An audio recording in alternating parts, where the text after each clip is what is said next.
Hi చిన్నోడు, చిన్నమ్మ. ఒక ఆడది కన్నా బిడ్డకి అమ్మ కాదండి. కట్టుకున్న భర్తకి, కన్నా తండ్రికి కూడా అమ్మే. ఆఖరికి తోడబుట్టినోడికి కూడా అమ్మే. ఎందుకంటే వాళ్ళు ఏదైనా పరిస్థితుల్లో ఉన్నా, ఇబ్బందుల్లో ఉన్నా సరే, వాళ్ళు నడవలేని పరిస్థితుల్లో ఉన్నా, లెగలేని పరిస్థితుల్లో ఉన్నా సరే సేవ చేస్తుంది. అది ఎలాగైనా సరే. ఎందుకంటే అమ్మ అయితేనే చేయగలుగుతుంది కదా. పోకిరి వాళ్ళు చిన్నపిల్లలైనా సరే, పెద్దోళ్ళైనా సరే ఏమి కన్ను మిన్ను కానకుండా ఆ అమ్మని అమ్మలా కాకపోయినా ఒక్క ఆడదాని కింద కూడా చూడట్లేదు. ఒక పశువులాగా ప్రవర్తిస్తున్నారు. మన ఇంట్లో ఉండే మగపిల్లలకి మనం చిన్నప్పటి నుంచే అందరినీ అక్క అని పిలమ్మా అని మంచిగా ఆడోళ్ళంటే గౌరవం ఉండాలి, మర్యాద ఉండాలి. ఎవరైనా సరే పద్ధతిగా మాట్లాడమ్మా అని మన పిల్లలకి ఫస్ట్ నుంచి నేర్పించుకుంటే అది మనకే మంచిదండి. ఎందుకంటే ఏ రోజు ఎలా ఉంటుందో తెలియదు. ఎప్పుడు వాళ్ళ మనసులోకి చెడు అభిప్రాయాలు మొదలవుతాయో తెలీదు. మనం ప్రతిరోజు ఒక పాఠంలాగా వాడు బయటికి వెళ్ళేటప్పుడు అమ్మలాగే ప్రవర్తించు. ఎవరితోనైనా సరే నువ్వు అమ్మతో ఎంత మర్యాదగా ఉంటున్నావో అంతే మర్యాదగా పక్క ఆడపిల్లతో కూడా ఉండరా అని మనం ఎప్పుడైతే చెప్పగలుగుతామో వాడితో, వాడు ఎప్పటికీ తప్పు అనేదే చెయ్యడు. పీరియడ్ ఎందుకు వస్తుందో అసలు దానివల్ల ఎంత ఇబ్బంది పడతామో అవన్నీ కూడా వాళ్ళకి తెలియాలి.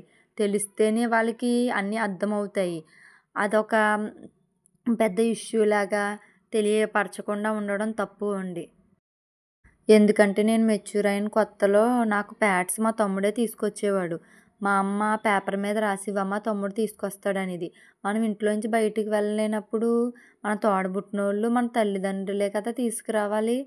అదేదో పెద్ద తప్పులాగా ఏమీ ఉండకూడదు ఆ ప్యాడ్స్ తీసుకొచ్చేటప్పుడు కూడాని. ఇప్పుడైతే చాలామంది మారారు. ఇప్పటికి కూడా కొంతమంది ఉన్నారండి. ఒకవేళ ఇంట్లోని ప్యాడ్ ప్యాకెట్ కనిపించిందంటే చాలు, ఛీ ఇదేంటి అని. అది ఎంత ఉపయోగపడుతుందో ఉపయోగించుకునే వాళ్ళకే కదని తెలుస్తుంది. మన మగపిల్లలకి ప్రతిదీ కూడా వాళ్ళకి ఎందుకంటే ఇప్పుడు ఎవరికీ తెలియని విషయం అనేదే లేదు. ఎందుకంటే ఈ ఒక్క ఫోను ఎప్పుడైతే మన చేతుల్లోకి అందుబాటులోకి వచ్చిందో ఆ రీల్స్ ఇంక ఇవన్నీ చూసి అన్నీ నేర్చుకుంటున్నారు. ఇది వాళ్ళకి తెలియదు అనుకోవడం మన అపోహ అవుతుంది అంతే.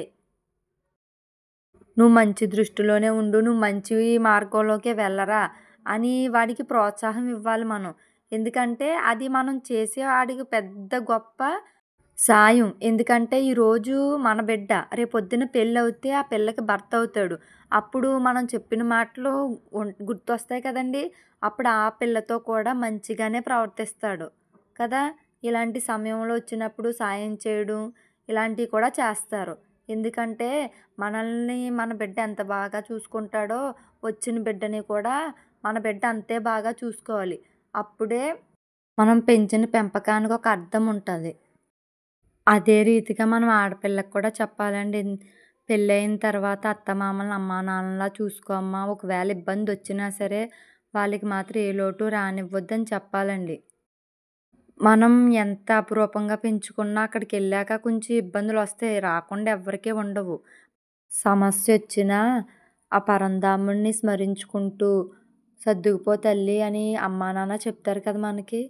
అలాగే మనం ఎప్పుడైతే దేవుని తలుచుకుని ఉంటామో అప్పుడే ఆ దేవుడు మనకి సహాయపడతాడు. కానీ ఏ పరిస్థితి ఎలాగున్నా సరే అత్తమామల్ని మాత్రం బాగా చూసుకోవాలండి. అమ్మా నాన్న ఎంతో వాళ్ళు కూడా అంతే. మనం వాళ్ళని బాగా చూసుకున్నామంటే రేపొద్దున మన పిల్లలు కూడా మనల్ని బాగా చూసుకుంటారు. లేదనుకోండి మా నాన్నమ్మ మా తాతయ్యని బాగా చూడలేదు మా అమ్మ, మేమెందుకు చూడాలనుకుంటారు. బాయ్ చిన్నోడు, చిన్నమ్మ.